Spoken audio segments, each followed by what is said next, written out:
Eh bien bonjour à tous et bienvenue sur Lori Actu. Donc pour ceux qui connaissent pas ma chaîne, je suis une personne lambda comme vous et moi-même forcément. Pour cette vidéo, ce sera une petite vidéo réaction. Faut savoir que cette chaîne, elle aura pour but de réagir par rapport à tout ce qui se passe dans le monde. Parce que vous n'êtes pas sans savoir qu'il se passe énormément de choses entre les différents conflits à travers le monde et tout ce qui se passe à l'intérieur de la France. Ça va vous permettre d'avoir mon opinion, mon point de vue et voilà, l'actualité de manière quotidienne. Là, en l'occurrence, pour cet épisode, nous allons nous attarder un petit peu sur un tweet qu'a fait Idriss Alberkan. Donc, vous pouvez voir, vous avez sa chaîne et son Twitter par rapport au Covid-19.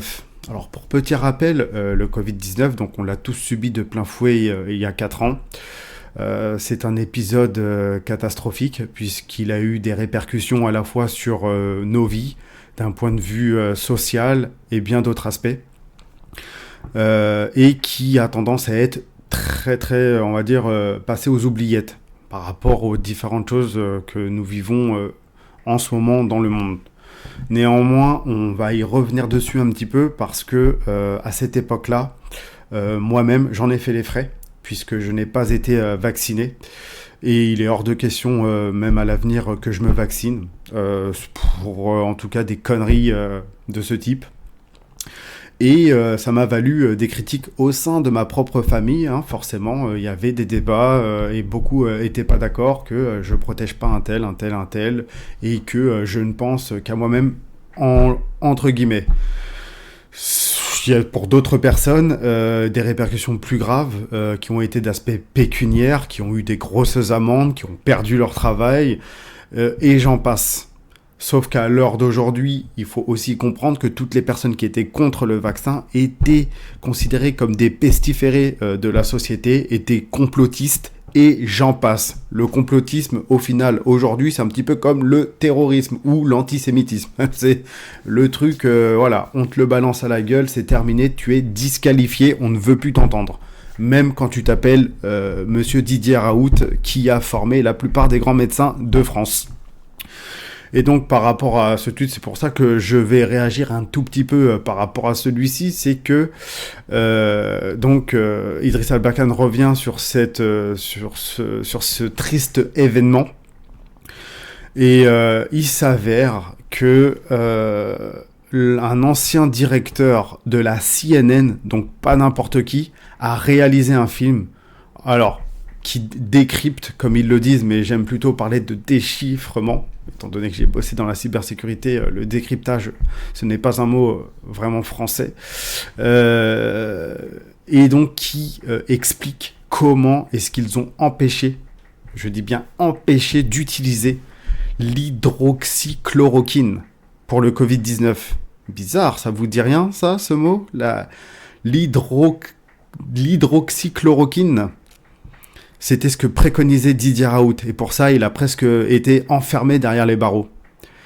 Et donc, c'est là qu'on comprend que les complotistes d'hier sont finalement les visionnaires de demain. C'est ceux qui ont, entre guillemets, raison. Et je trouve ça triste, en 2024, aujourd'hui, de se l'avouer. On peut reprendre dans l'histoire. La plupart des complotistes visaient, au final, parfaitement juste. On va prendre... n'importe qui, en fait. Et peu importe le sujet. À l'époque, Dieudonné, qui a été complètement disqualifié antisémite, alors qu'il disait au final une vérité qu'aujourd'hui le monde entier voit. Et c'est pour ça d'ailleurs que Dieudonné est en train de faire son comeback, parce que au final, il n'était pas loin de la vérité, et tant d'autres. Donc, si je fais cette vidéo, je vais vous mettre le lien en bas de cette vidéo pour que vous puissiez avoir accès donc, à un film complet qui justement donc, a été réalisé par des Américains qui travaillent à la CNN, donc pas n'importe qui. Alors attention, il n'y a pas de voix française. Mais il y a tout de même les sous-titres. Et donc, vous pourrez vraiment prendre une réelle punchline par rapport à ça. Et d'ailleurs, juste après cette vidéo, je vais moi-même aller le regarder.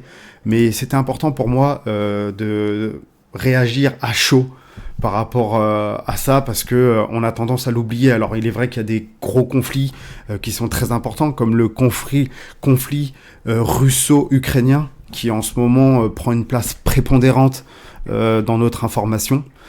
Il y a aussi le conflit israélo-palestinien, qui lui aussi est très grave. Il y a d'autres conflits comme le Soudan et d'autres pays d'Afrique qui sont en ce moment en train de se soulever. Voilà, il est vrai que l'information est riche, puis en interne au sein de la France, beaucoup de choses du côté du gouvernement, notamment le gouvernement Barnier qui risque de se faire limoger, sortir. Mais c'était important quand même de reparler un petit peu du Covid, et pour ceux qui ont un petit peu de temps de regarder ce reportage, je les invite à le faire. Mais écoutez, en tous les cas, restez connectés, et je vous dis à très bientôt pour une prochaine vidéo.